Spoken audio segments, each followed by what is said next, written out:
All right, welcome to North Georgia Advocate podcast number 12. This is Monday, March 16th. Uh, I'm here with Viral. I'm Chris Dyer here with Viral. We're going to get in a quick podcast this week. We got a lot going on, and it's we got lawsuits going on. We got the UDC still hadn't been passed. We've got all the people qualifying for office last week or the week before, and there's just a big hubbub of activity going on, but not really much getting done around here now, Viral. Yeah, surprise, surprise. Government's not doing what they're supposed to be doing. Well, I'm a firm believer that the more that they can't do anything, the more they can't screw nothing up. You know, it wouldn't bother me if they never did anything, honestly, except for certain things. But, you know, we've got the lawsuits tomorrow with Jodi White and Hall Informed. She got three lawsuits being held in courtroom 404 tomorrow at Hall County Courthouse. One against the first one's going to be, let me pull that up right quick. My brain's fried. The first one is going to be against, it starts at 10 o'clock.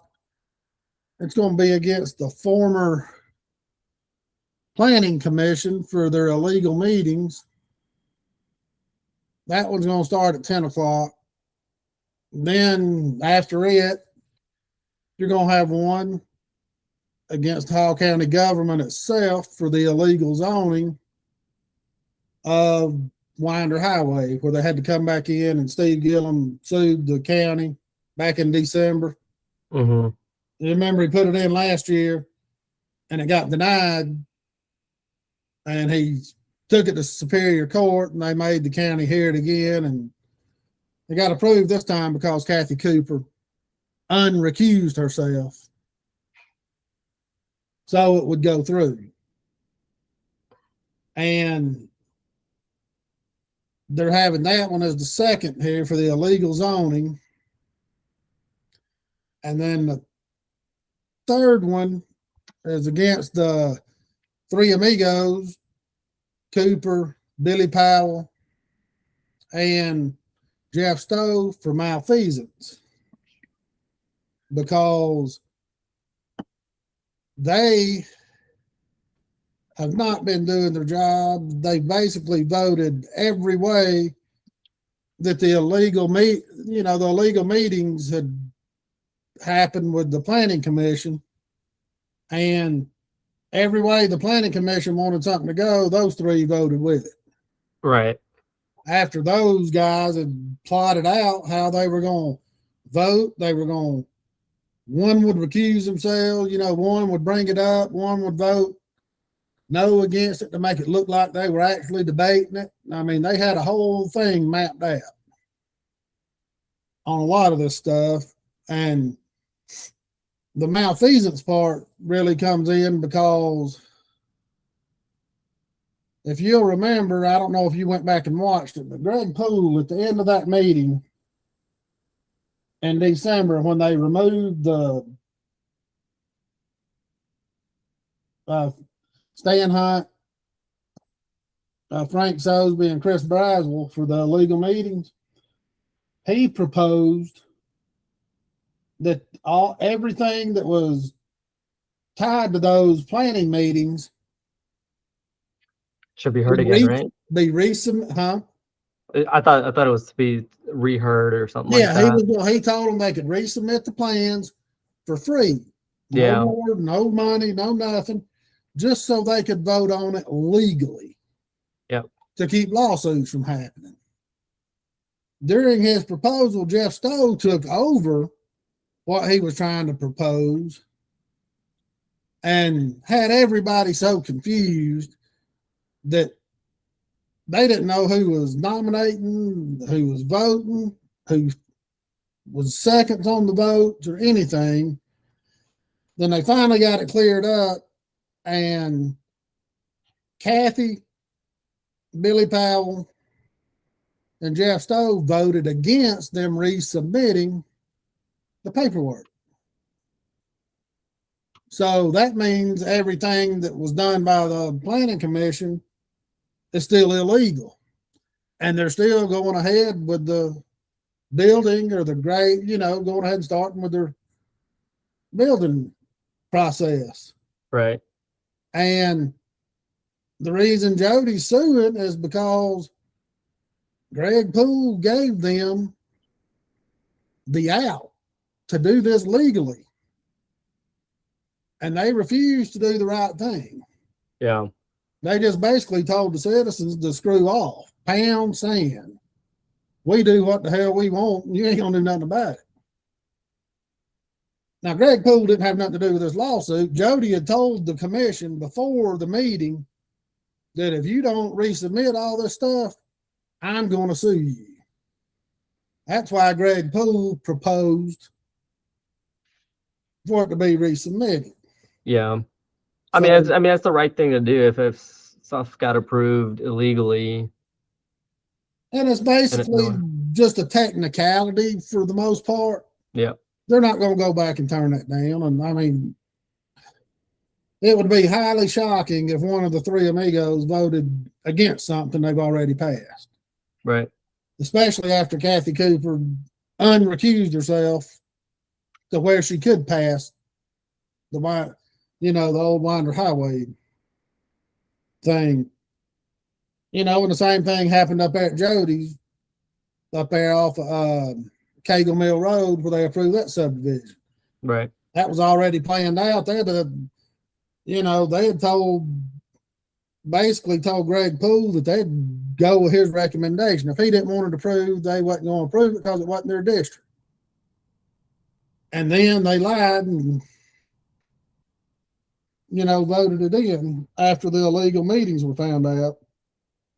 So, but that's where we're at tomorrow. We're going to have that hearing. And this is not a hearing for the cases themselves. The three amigos and the county commission, the commissioners, the planning commissioners and stuff, they're trying to get this thrown out of court as being frivolous. And one of their conditions, listen to this garbage, they're trying to claim Jodi was not a resident of Hall County when any of this happened. She's lived here 15 years. That just shows you that they know they're dead wrong and they're throwing stuff against the wall to... They're just trying to prolong the whole process. Yeah, no, that's exactly what they're doing. And, Stan Hunt finally wised up and dropped out of the race because there's no way this is going to be done by the November elections. Mm-hmm. There's just no way. And Jodi's representing herself. My group, our group, North Georgia Advocate, and we raised $5,000 for Jodi to help pay for court costs. You look at some of these court fees, it's $160 travel fee. Nobody in Hall County that did court reporting had any openings for this. Because see, when you file for suit, the courthouse will give you a list of people to do court reporting. Mm-hmm. You just got to get the one that can show up. The closest one was Athens. Oh, wow. $160 travel fee, then you're talking $300 minimum just to set foot in the courtroom. They charge you an hour right off the bat, so you're looking $460 just right off. Right. Each court case right off the bat. And then you've got the filing fees and you got the serve subpoenas. So you're looking at it was $1,000 for each case almost just to get into court on average. I posted it in the North Georgia Advocate group on Facebook, the detailed expenses of where the money's going. These court cases are not expensive. They make it to where it's so expensive that the regular person can't do it themselves. It's tough.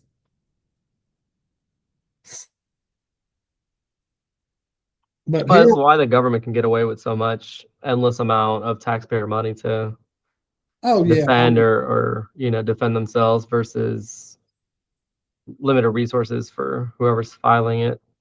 yeah, for But most more than people, likely, I mean, it's tough, and there's no telling how much Jodi's paid out of pocket. I mean, out of her own pocket, not before she even asked for help. I mean, I've heard a few numbers bounded around, and I ain't at liberty to say it ain't my, but she's doing a lot for this county, and people need to. I'm not saying you got to respect her or what you're doing, but the people need to look, and she's not doing this just for shits and giggles. I mean, she's right on a lot of her stuff and her points, and she's doing what she thinks is right for everybody. right? County just to try to end this stranglehold that several people have on. You got certain builders and certain developers, and they're going to do anything they want. They bring in front of the commission or the city council. It's going to get approved no matter what. And that's got to stop. And and hopefully tomorrow they'll send this over to court and we'll have a trial on it and we'll get to the bottom of all this. Yeah, I think that's the last thing the other side wants is a potential trial where stuff's got to come out of the closet. Oh yeah, when they don't want discovery on much of this. Yep. We've done had one person say, post in the group that I'm banned from now for I don't know why. He said that Stan Hunt's already, he works for the Norton agency, and he said Stan Hunt's already, made over $1 million in cabinets just for that he knows about. So where does it end? I mean, I ain't, he's good at what he does, don't get me wrong, but there's those connections that, and it just that small little circle gets together and it freezes everybody else out.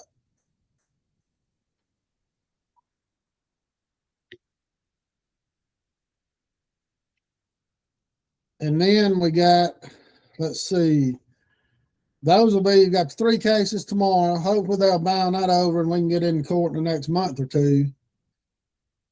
And then coming up, Stan Hunt has still got Stan Hunt, Frank Sosby, and Braswell still got their lawsuits against the county. And I don't get why they don't drop them. I mean, they're wrong. They know they're wrong. They done been found guilty. And up until January, even the the fired planning commissioners through the end of January were still getting their paychecks. Shannon Davidson was getting paid.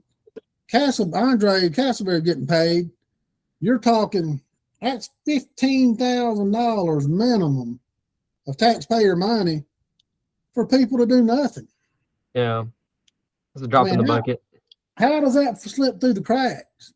Drop in the bucket for unlimited resources. Oh yeah. When you're looking what's Hall County's budget, I don't know what the school budget's $350 million. Yeah. So you figure the county budget's, I don't know it off the top of my head, but it's pretty steep. I wouldn't be surprised at least 100 million or more. No, it's about probably close to $1 billion. If the school budget's $350 million. Well, the school budgets are usually bigger than the county budgets, if I'm not mistaken. Well, I think the school budget, I know the school budgets, I know property taxes are 60% of the school budget.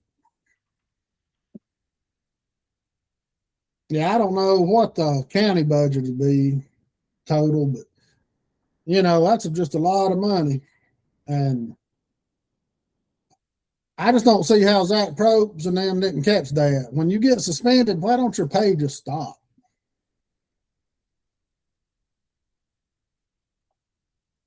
It just don't make no sense. And oh man, Oh, that's not it. Sorry. And then we got So total countywide operating and capital budget for fiscal year 2025 was a whopping $400 million.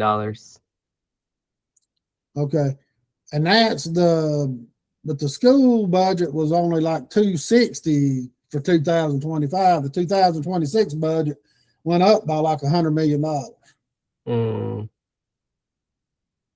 because they're doing all that other construction and rebuilding World Language Academy. I mean, they're doing a lot of stuff, and a lot of it's coming from SPLOST, but it's still in the budget. And then we got the city coming back tomorrow. I've got the documents up on it's out by Crestwind on Ivy Road. Back in 1989, they approved a 600 unit. I guess it's dual. That's going to put 600 units, 540 condos, and 60 houses on 78 acres. And 40 of those acres was going to be like green space. So you're talking that's going to be packed in on like 30 acres. And they had boat slips and all kinds of stuff out there. And they ever sat there and nothing ever got done with it. Then Jeff Payne come out, who owns Capstone Properties. It's Philip Wilhite's son-in-law, and wants to build a resort out there. All the information's in the North Georgia Advocate group. Let me pull it up just to give you a little snapshot. When is that hearing? It's tomorrow night at 5:30. That's for the PAB though, right?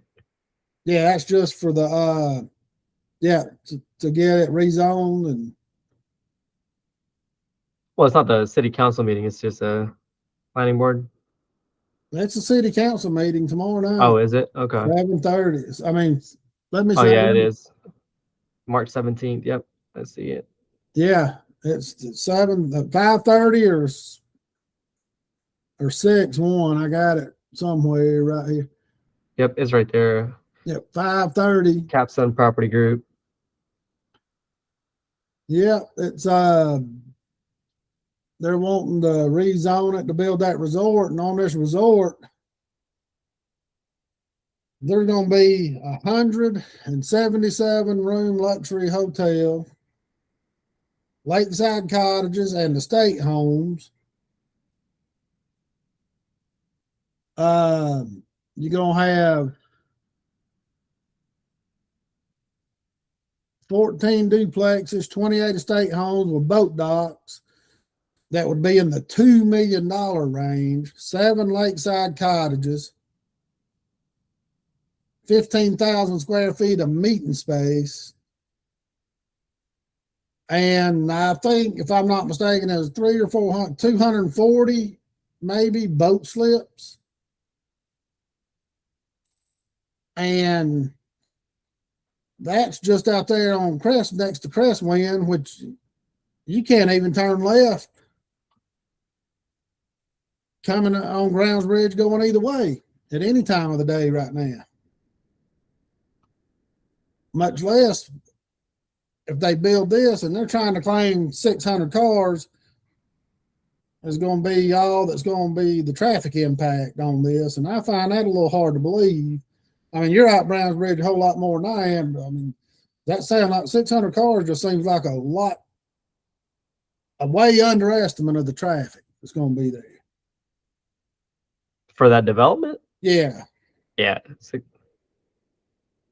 I mean, if it builds out to where they're saying 12 restaurants total, that won't even 600 cars a day won't even cover the faculty that works there, the employees. Right. Counting the restaurants, the hotel, and then there's rumors that they're going around to where they got a deal worked out with the hospital where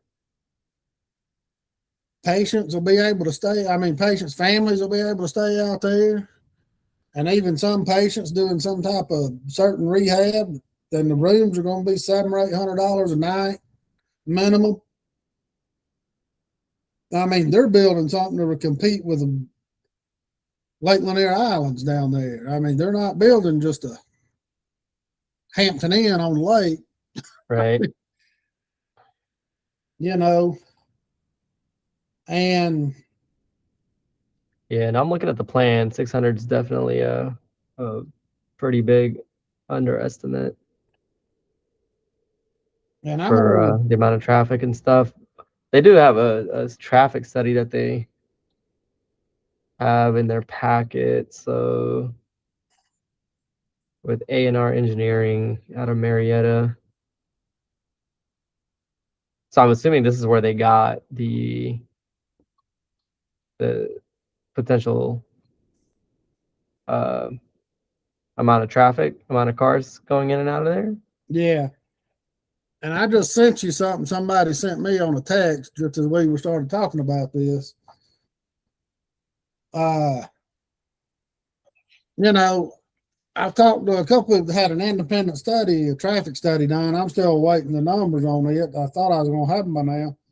But they were talking about if that thing gets built out completely, that'd be 9,000, 9,500 cars a day.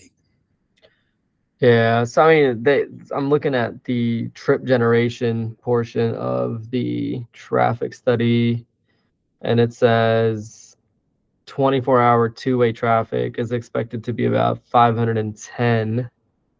I guess 510 cars based off of 205 rooms for the resort hotel, and then single-family attached housing, 28 units. They're estimating that to be about 163 two-way trips on up and down Browns Ridge.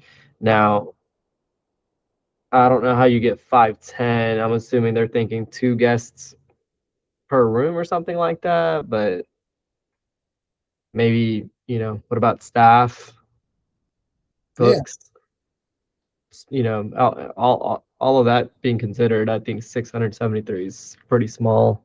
It's a smaller number, but then again, I'm not a traffic engineer or right. But you'd think with a 200 room hotel, you would think that'd have to be 100 staff on call at all times. yeah, You I'm know, not, yeah, I'm not sure. I'm just thinking off the top of my head because you got to look at housekeeping, you got to look at the kitchen, you got to look at valets. Yeah, Front desk employee. There's a lot of people that work at a hotel that people don't even think about. yeah, Especially if they're going for a high end resort. yeah. So definitely something that needs to be looked at. But then again, it got voted by the PAB 6-1. So Yeah, no, I it's doubt it going. gets any friction going Oh yeah, forward. it's going to pass. And somebody just said a thing that said the subject of stage 2 intersection. Hold on. Below should close the last sentence.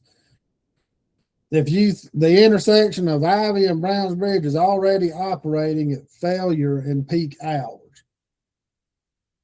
Yeah, it is. Absolutely. They're supposed to utilize updates and include turning movements and counts, refine trip generation, and include traffic volumes generated from crest wind. And did you see in here?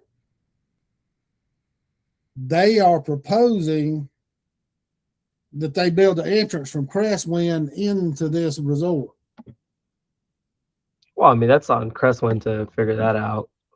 It says here that on number 5 below, it looks like they want Crestwind to have access to Ivy, with the new study being the first step. Sure. As long as the folks of Crestwind are paying for it, I don't see an issue with that.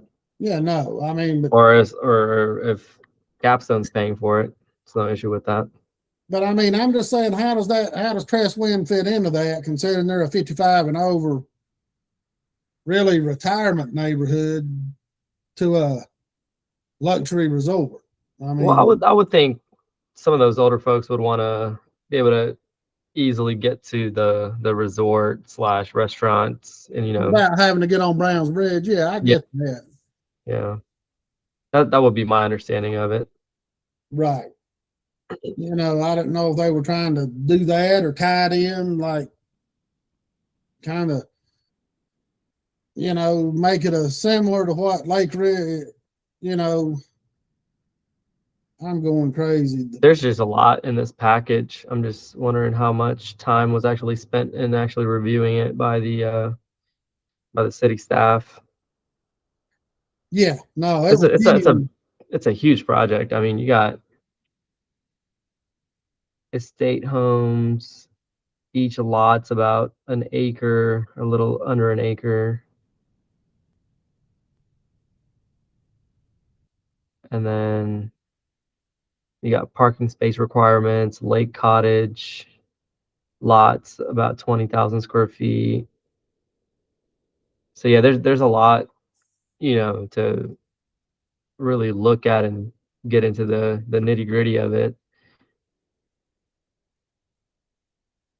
And I mean, I would hope the city staff's really looked into it and done their due diligence on it, on the concept and everything else that's involved. Well, you'd think they would, but I mean, if any of them lived out Browns Bridge Road, they'd know this is. Now, I'm not saying there's not a place for that development somewhere, you know. Well, I mean, so that's my issue with that. With your argument is that, and I've asked this question multiple times to people, and it's a chicken or the egg kind of scenario where you have all this traffic but nothing's getting done about it. And what, like, how do you get the DOT to do something, or the county to do something? And it's just going to have to get to the point where the development's got to come first, and then that absolute, yes, we got to widen this road necessity comes in, and they do it. And I've talked to Forsyth County commissioners too, and it's just like, and Forsyth County officials, Hall County is the one that's kind of delaying this whole 4 lane. They don't have the funds to widen Brownsbridge Road. The DOT is ready to do it anytime. It's just the county portion of the money's not there. It's never there. It hasn't been there for the last 25, 30 years that, they've been trying to widen this. So you got Forsyth County on the other end going ahead and widening the road, and at least adding a center lane for the most part. And some portions of it's got 4 lanes. Right. Some portions it's got a center lane only, which is still much better than having The just 2 lane two road lanes. to the water. Yeah. Brownsbridge from all the way from the Forsyth County line all the way to McEver. Well, I take that back, not all the way to McEver, because it does turn into 4 lanes at a certain point right before you get to the intersection. But you have to, I mean, I see the DOT out there doing surveys. So I'm assuming something's about to happen, whether it's a center lane or possibly just go into a full on 4 lanes. So we'll see. But you can't deny, in my opinion, a project just because of the amount of traffic it's going to create, when it's not really in their hands to really dictate when the DOT or the local county government or the local city government or whoever, the municipality, addresses the traffic issues. So similar to like the stuff that was going on 211, and I get that, and I get it, everything that Corey had said, and what a lot of the people that came up from the neighborhoods had come and commented against those warehouses and whatnot. And I agree with them, but at the same time, when you have a private property owner, you can't. What do you? I mean, you can't tell them no, you can't do this Right. just because of the traffic. It's not in their control. If it was in their control and if it made financial sense, I think they would widen the road. So, and I, I get it because it's not a county road, it's a state road that you got right. to meet. Yeah, you can't just go in and just do Yeah. it. Yep. And I mean, same thing with the port right now. I mean, we both know a 4-lane highway is not going to handle the amount of traffic that thing's going to bring in. There's No. no way.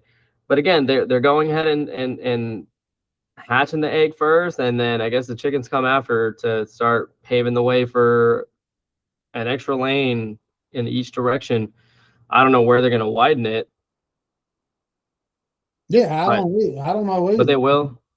I mean, they're gonna be forced to at a certain point. They're gonna have, they're gonna be forced to do it, and that as a concern for Browns Bridge too, just because the port's up 985 doesn't mean these other lanes of shipment aren't also going to get congested. So like Browns Bridge, people got to use that to get to 400. Dawson Highway, get to 400. Oswald Highway's Sounds already been a show for years. I mean, exactly. So that's a standstill all day long nowadays. I mean, yeah. So eventually they're gonna have to allocate money to widen these things, but it's not gonna happen overnight. And it's in my opinion, I think it's only gonna get worse before it gets better. yeah, it is. And the thing that makes you mad is the county can claim they didn't have the money for. They've had the money, they just didn't want to allocate the money to do it. They had Right. other pet projects too. You know, they had other projects they wanted done that could have held off, but they didn't Sure. really, And this is the city itself, and the city wastes a lot of money too. And I'm hoping since Zach's in office as the new mayor that, he can get some control. But if you got all your other city commissioners and the mayor's only got so much control, because what if everybody on the city council wants something and if you're against it, you're kind of just stuck, Yeah. And I'm not saying Zach's again, I'm just making an example. Sure. And because the mayor is just not fix everything. Right.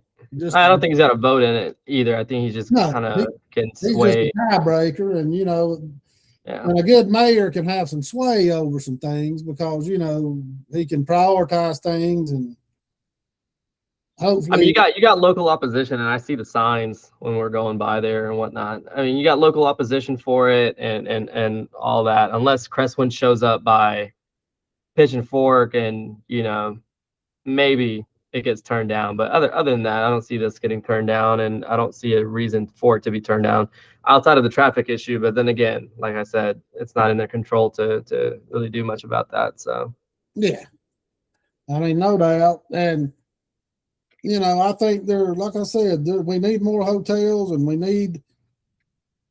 there's a place for those resorts, but I just don't like, and it's not really, it's just where the last couple of things that Capstone's done, it's just been in bad places.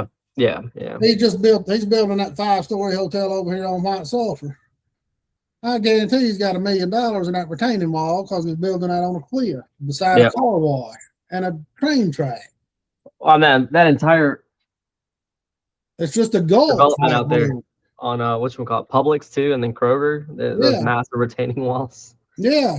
I mean, it's just built on a gulch, and they go on a big gulch going down. That's right there, overlooking the RYDC and the railroad, where just 2 years ago, the Patels that built the hotels on Dawson Highway and Browns Bridge, they wanted to build hotels over where the new Dunkin' Donuts is built, going towards Rabbit Town, and they turned them down. That's the perfect place to put that hotel. It's on flat ground. I mean, there's plenty of parking. I mean, there's no reason to pack it in right next to a car wash. Well, he must have not have hired a good old boy to get that done for him. Exactly. I mean, and it's just, and I understand one of the hotels was going to be an extended stay, but that's an easy fix. The city council just had to say, no, we're not giving you an extended stay. It can either be a regular hotel or you don't build it. Mm-hmm. I mean, that's a simple fix. It's not deny both projects. and then turn around and let Jeff Payne build something every day at 4 o'clock. By 4 o'clock, the traffic up White Sulphur is all the way past the church almost. Yeah, I mean the traffic everywhere in Hall County now, I and mean, it's within the just cities, terrible. it's terrible. I'm still waiting for a day when McEver finally gets widened, and I don't know if that's ever going to happen at this point with all the housing and infrastructure that's right there Yeah, on the I main mean, road. Like, where are you gonna widen this at this point? You know? especially with that bottleneck at Monday Mill where they built Copper Springs right beside the highway. Mm-hmm. You can't widen it through there unless you take Yep. that shopping center on the left. Yep.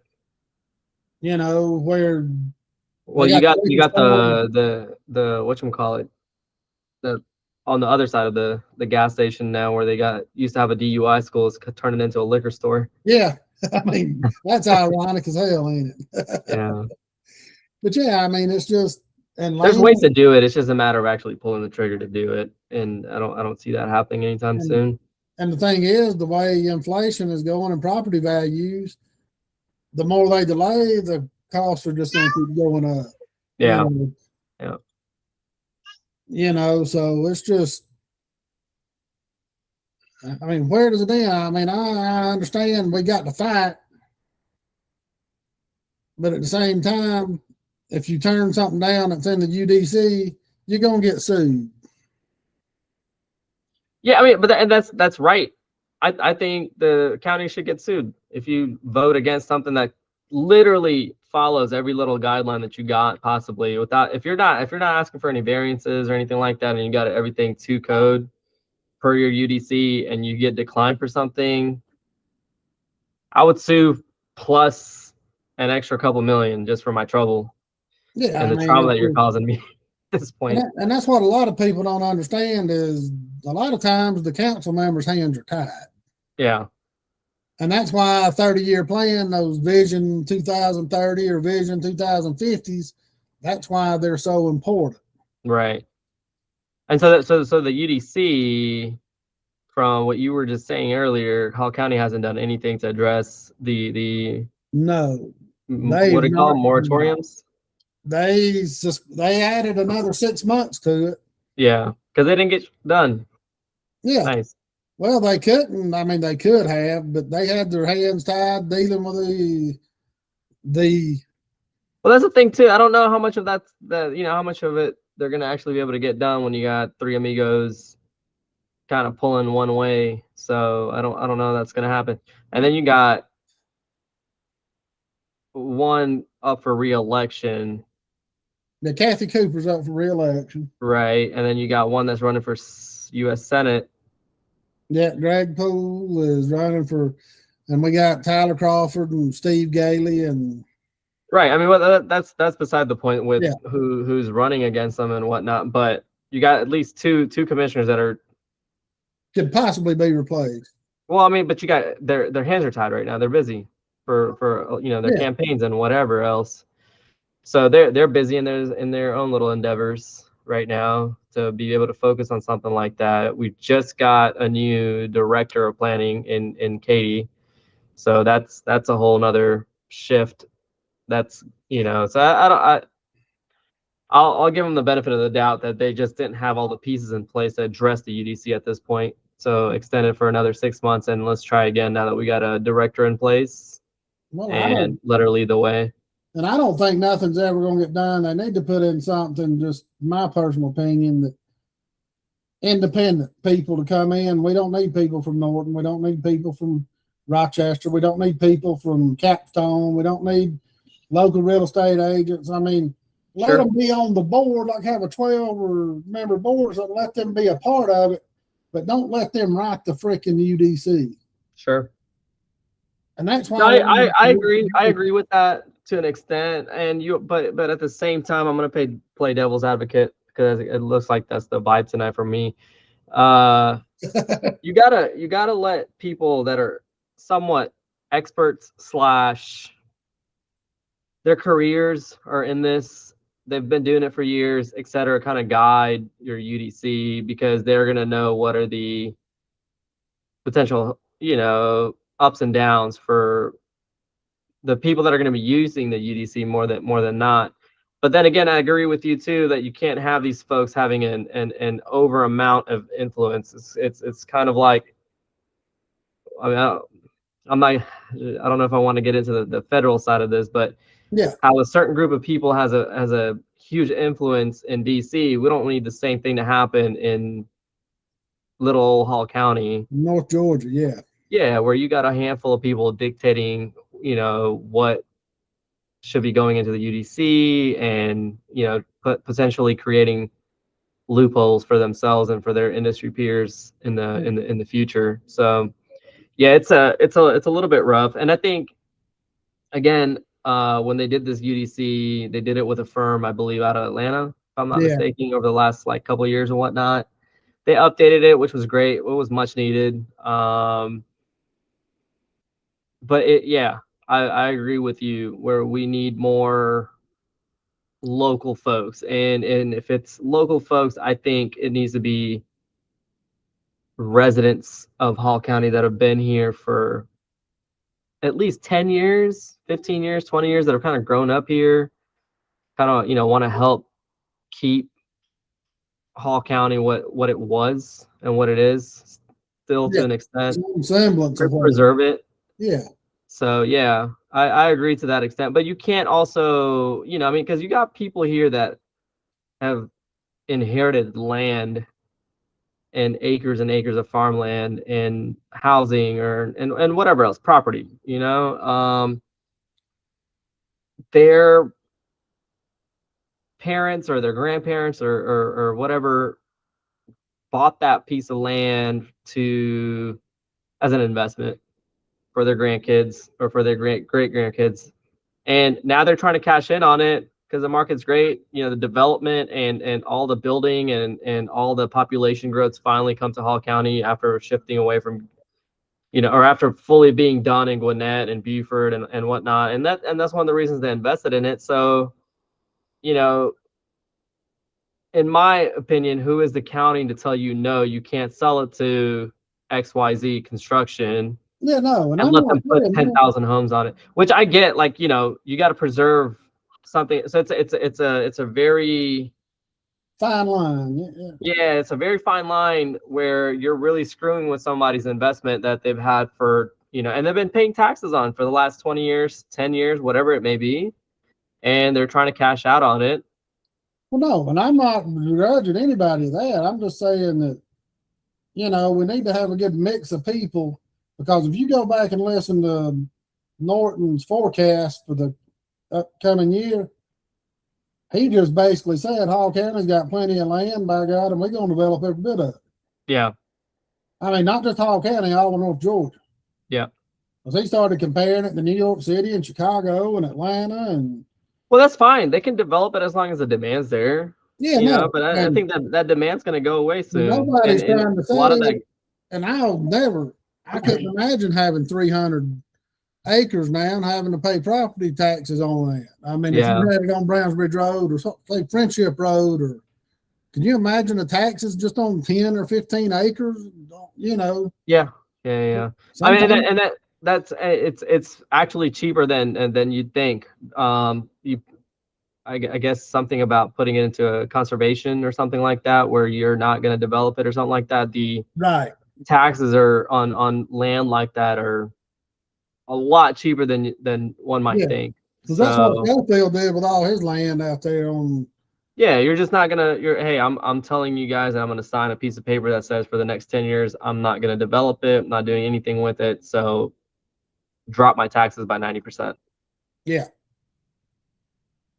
Because I know some people that's had land on Friendship Road and they had to sell it because the family was arguing about what to do with it and everything, and it just got so expensive they just had to start selling it off.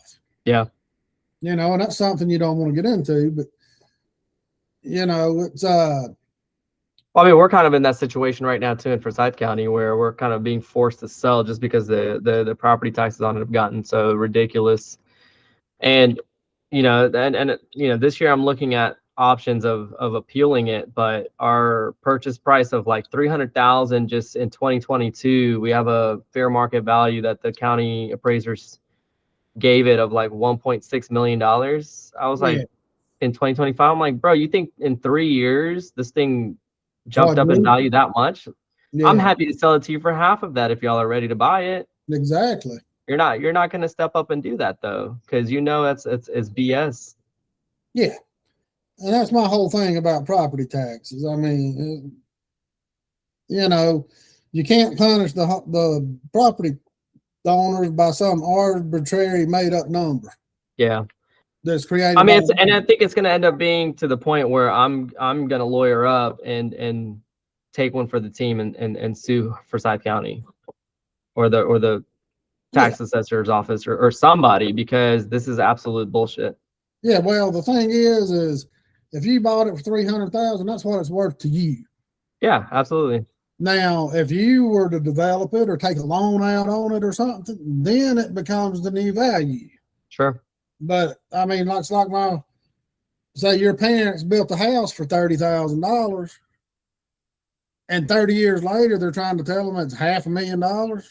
Mm-hmm. For them, it's still worth $30,000. Yeah. I mean, if they made no major improvements, they've done nothing to it, and you're trying to you'll force people out of their houses just because of something that they never had anything to do with, Right. and it's wrong. But, and it's going to be hard to see because the city's going past this. They're going to amend the zoning or whatever it is tomorrow to do it, no matter how much people protest, unfortunately. And you can't blame them. At the same time, you can't blame, like I said, the neighbors. You can't blame them for being upset either. Yeah.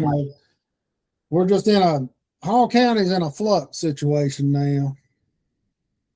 Well, again, and I think if Crestwind shows up, because that's really who it affects more than I would say the other neighbors. I'm sure there's a couple of lake homes right down the road that aren't going to be too happy about that increase in traffic coming up and down Ivy. But I think if the folks at Crestwind were to show up tomorrow with pitches and forks, maybe it gets denied. Who knows? Right. Yeah. And then there's another active adult community that's coming up there off of McEver, right, literally next to Crestwind. I think it's called Encore or something like that. I mean, those folks have no idea. I mean, they're gonna see all of this just on the backside from the lake, across the lake or whatnot. So I don't know how they feel about a massive project like that coming in right in their backyard too. Yeah, no, and it's we just got a little wrinkle in the Jodi case. I just got a message that a named partner entered in the law firm that's representing the people, the defendants, entered in as hold on, let me pull it up. Entered in as just had the other partner entered the other lawsuit. They didn't file the motion until 8:45 tonight for the partner to be their new attorney instead of the two associates that were assigned to the case. Now who does that? I mean, that tells you they should. I mean, they're a little bit worried, I think. Maybe. Or Or they just got their trying to mercenary. throw Jodi off her game. I mean, what is it? Yeah, or they just found their mercenary to go in for the kill. Yeah, I mean, we'll see. Yeah, we'll see. I mean, like, good luck to Jodi. She's taking one for the team. Oh yeah, she's nervous as a cat. I know anybody would be representing themselves, and hell, half the people of this county that support what she's doing. Yeah. So and what else? What happened at the meeting on Tuesday night or Thursday night on the 12th for the Hall County Commission? I'm not sure. I wasn't able to go. Anything important that we needed to discuss? I know Jeff Stowe's kids, they had a property come up on Candler Highway and he recused himself. Thank goodness. It's good. I mean, it was a good project. I mean, nothing wrong with it, And I'm hoping that in the past he may not have recused himself, but I'm hoping that this stuff's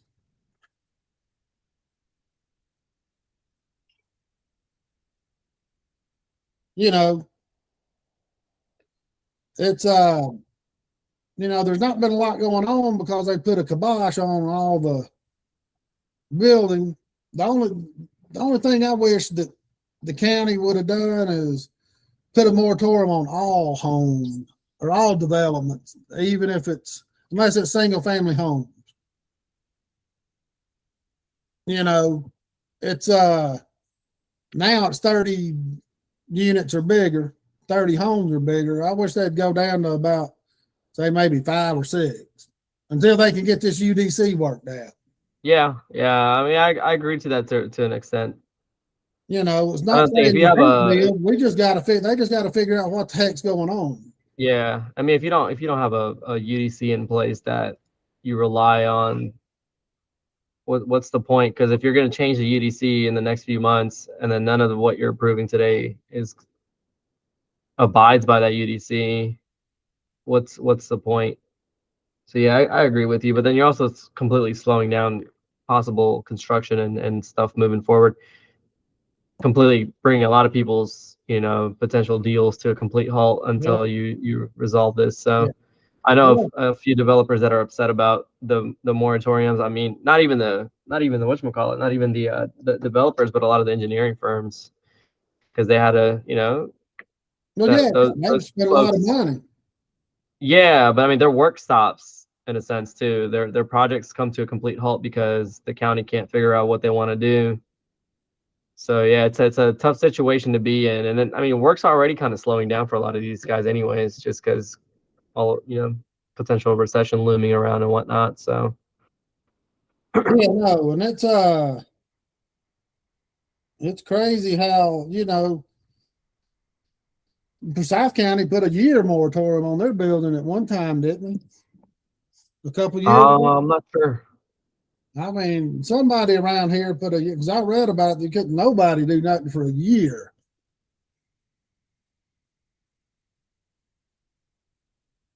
So, and my thing is I talked to Jodi and a couple others about this the other day.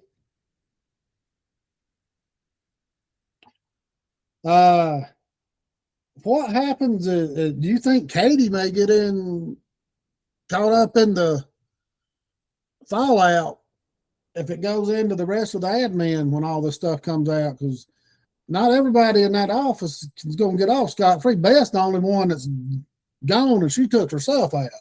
Mm-hmm. What about the other people involved? Katie went to those meetings. I mean, even though she claimed, she did stop going for the most part. She did go to a few more, but she did take notes and she did report it to her superiors. What's going to happen with all that? I mean, how does that affect the UDC? Can they do anything until the court cases are over? Right. Who knows? I think that's for the county to kind of deal with, but I would assume none of that stuff's going to get resolved as long as nobody's really able to work, because there's just so many unknowns at this point. Yeah, no, and that's where we're at. But I would think the high density housing stuff is probably on a pause for I would say indefinitely. I don't think that's coming back around anytime soon, unless they're able to work something out. Yeah, and it's going to be interesting to see what Rochester does with that big one he's wanting on Dawson Highway. Yeah, because he just put that off the table. I think it's supposed to come back up in like May or something, if I'm not mistaken. Gotcha. But I don't see how they could do anything with that, because that whole corridor is developed. I mean, not developed, but built. Mm-hmm. To see exactly, because I mean, how's it going to look when it's done? Not when it's on paper. I mean, the basics, but everything doesn't always work out the way it should. And then we got the Green Street development coming up too, just popped in my head. They got the big save signs on Save Green Street back up now, because the DOT still can't make their mind up what in the world they're going to do with that roundabout and widening Green Street and everything else. I mean, it's just a mess all over this county. Yeah. Can you widen Green Street with it being a historic? Yeah, they street. can go. They can take those poles, and they'd have to put all the utilities underground, I would assume, where the Yeah. sidewalk and the power poles are right now on each side. Yeah. They would. I mean, that's to be the only because you can't put the power poles in the middle of those yards in the historic district. I mean, Right. but I'm sure if they buried the utilities, but something's got to be done on Green Street. You got too many idiots still trying to turn left in the middle of the day and back stuff up. I mean, where are they supposed to go? If they got to turn left, they got to turn left. well, but if you're from around, I get it. If you're out of town, you don't know. But if you're from Yeah. around here, you can get anywhere off of Green Street through the back roads. Right. There's Yeah. not many places you can't do. That's like on Green Street when you're turning left, going towards 985, when you could keep going right there at the times. A lot of these people they go left and then turn right up onto the square. Go straight and take the first left, and you're on the square. Right. Behind the Chamber of Commerce. I mean, just don't. I mean, yeah. If you don't know, you don't know, and you're going by GPS, which is trying to get you where you got to go. You just gotta completely put a roadblock or something to stop these lefts from happening, and just close off those road entrances from Green Street. I think that's the only way you really slow that portion of it down. It's like start rerouting everybody from behind that street or something. But I don't think a lot of people wouldn't be too happy about that either, because then. Well, they tried it one time and it don't work. They put them little poles up all the way down through there and ban left-hand turns, and it don't work. If you don't have something blocking the road entrance, people are still going to turn left, even though it literally says no left turns. Yeah, I mean, you literally have to put like a barricade or something where they cannot turn left. Yeah, like they did on Brown's Bridge up there, or in front of Popeyes and all that stuff. Yeah, exactly. Yeah, there you go. I mean, now those cones aren't there anymore. Yeah, now you got to go around your elbow to get to your rear end just to get anywhere on. Yeah. Jesse. Yeah, that plane crash took out a lot of those little whatchamacallits where the Big Lots shopping center was. Yeah. You can't take a left into the shopping center. You got to go all the way around, then you got to go by Captain D's. Yeah, just to get into the whatchamacallit. And it's cut up behind KFC and go Skelton Road and come back around. I mean, there's just not a good. Either way, it's a stupid concept. Yeah. Stupid concept. Yep, that's kind of like Limestone when they built that barrier in it. You can't get to the Hello Helo, or you can't get to any of the nursing homes up through there. I mean, you got to go up and U-turn. Make a U-turn, and yeah, you can't get in and out of anywhere. Yeah. So, all right. Well, we'll know tomorrow morning, 10 o'clock. Yeah, keep me posted. Keep me posted how that goes. 9:30, and we're gonna try to. I'm gonna try to keep everybody updated on the website and in the group in real time to what's going on, because it'll be nice to the judge just to prove to them that, hey, the citizens have got a little bit of power here. Right. You can't just run roughshod over. And this judge that we've got, his name is, I don't even know, you may know him. It's let's see, I don't know anything about him.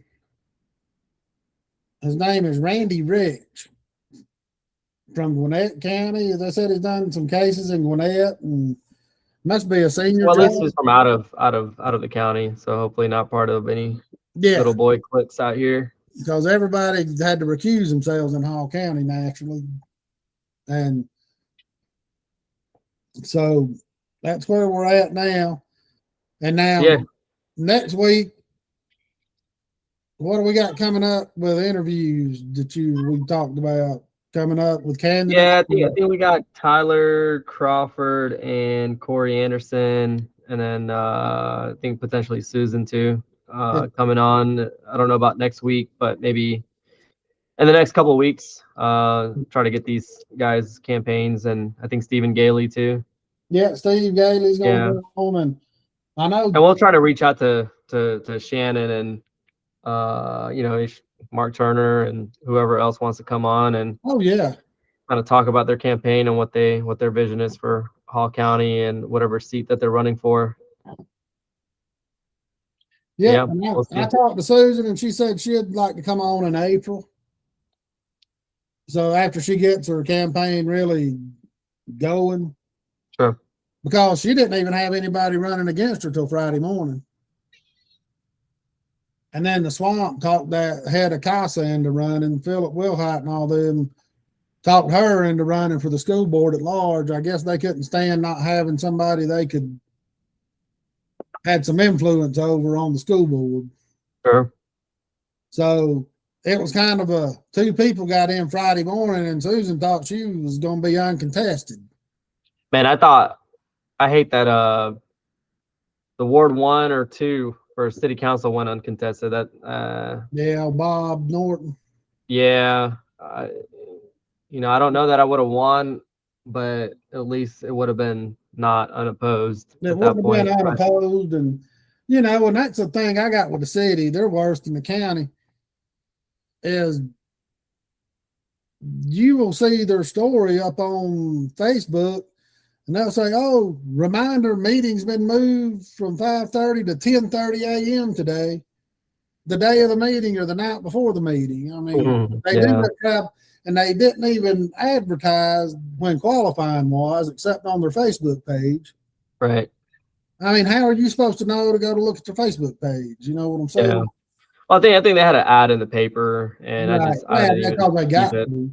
Yeah, I didn't keep up with it or anything like that, and I'd been kind of putting off going by the what is it, city deputy, city clerk, or something like that. I'm not sure what her official title is, but they told me back in November that the special election, all the information and stuff would be posted in March and whatnot. And I was like, oh, okay, so we'll find out about the election that's going to happen potentially in November, in March, so that you can qualify. And no, you're supposed to go qualify in March. I was like, oh, okay, well, that's all right. Well, I guess there's no.